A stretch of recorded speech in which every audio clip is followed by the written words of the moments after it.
So the general challenge, just for our audience, is that the Southern Ocean is international water that is partially regulated by a specific treaty.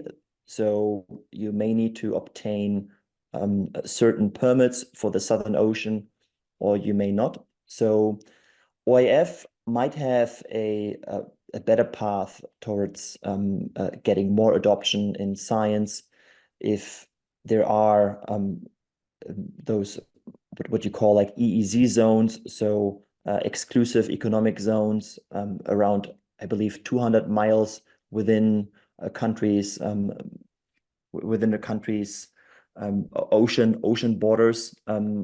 Countries have the full right to issue permits for OIF experiments. So the big challenge in all of this has always been regulations and also the perception of regulations.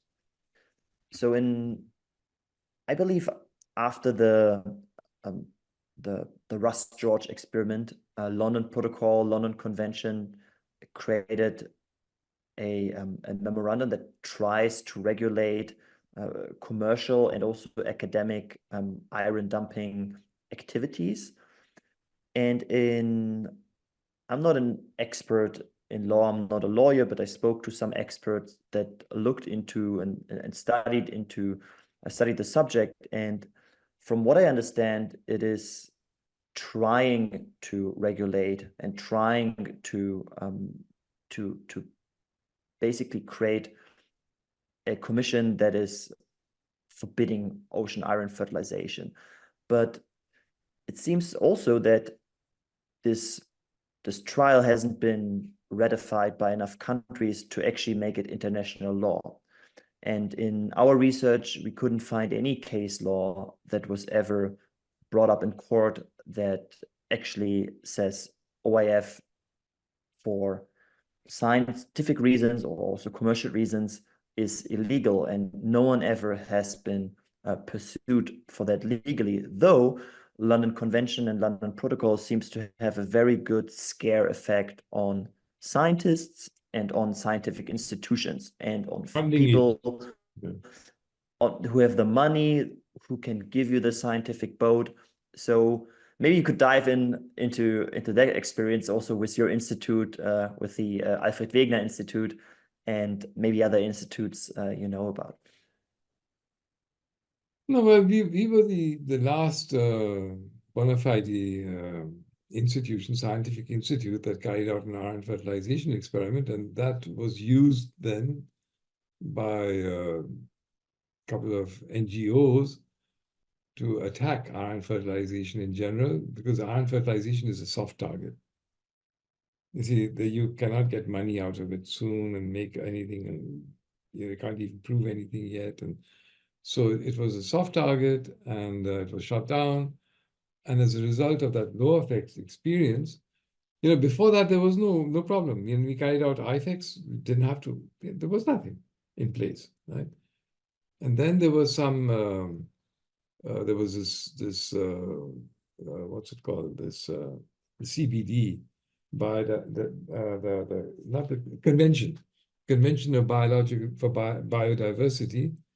That meeting was held in Germany, and there were some NGOs who attended it, and they put in this text that iron fertilization is forbidden or something, right? And then when we carried out low effects, they came with that, right? But then at that time, this CBD resolution that was passed was not considered binding. It had no legal meaning, right? So the CBD itself didn't say anything or do anything. They kept quiet.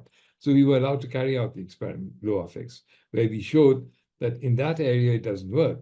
But because it had this negative connotation that iron fertilization does not work, so they just said, okay, it doesn't work, forget it. And that's it, right?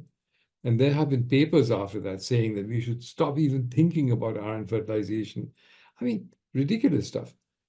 Published in prominent journals that this is the end and stamp it out, kill it. And, yeah.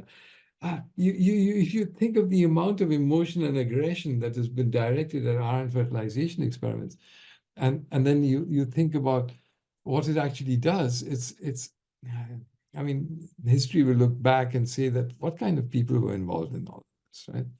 Well, the Anyway, great thing about history is eventually a technology that works is going to win. You can only declare it a heretical and bad technology for so long. At some point, you have a breakthrough. I think there's a case in which in the Roman Empire there was a new material discovered, and this new material is the ruler, the Roman ruler, was afraid, owned a lot of gold, and this new material had some resemblance to plastic, I believe. And he said, okay, we need to kill the scientists, and we need to kill everyone involved, because I own a lot of gold, and this material might be the most valuable material in the world, and I don't want to lose my my gold shouldn't lose in value. And in OIF, the fascinating part about is it's so threatening to many people because it's so simple to implement. It works in certain areas so beautifully that you could just start doing it tomorrow.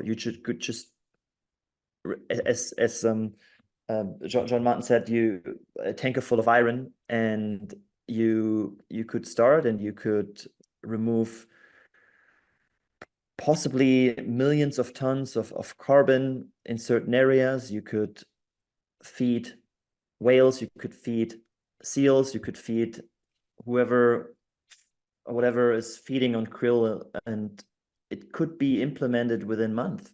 It wouldn't take 10, 20, 30 years of research as all the other CDR methods need. You don't need billions of money invested. so the London Protocol was put together after OIF, and the people who were on the board of making that, they were also involved in OIF. So one of them was involved in OIF, and they did a good job. What they said is, because of there was all this demand to stop iron fertilization, so there was a moratorium passed on large-scale iron fertilization, right? Large scale.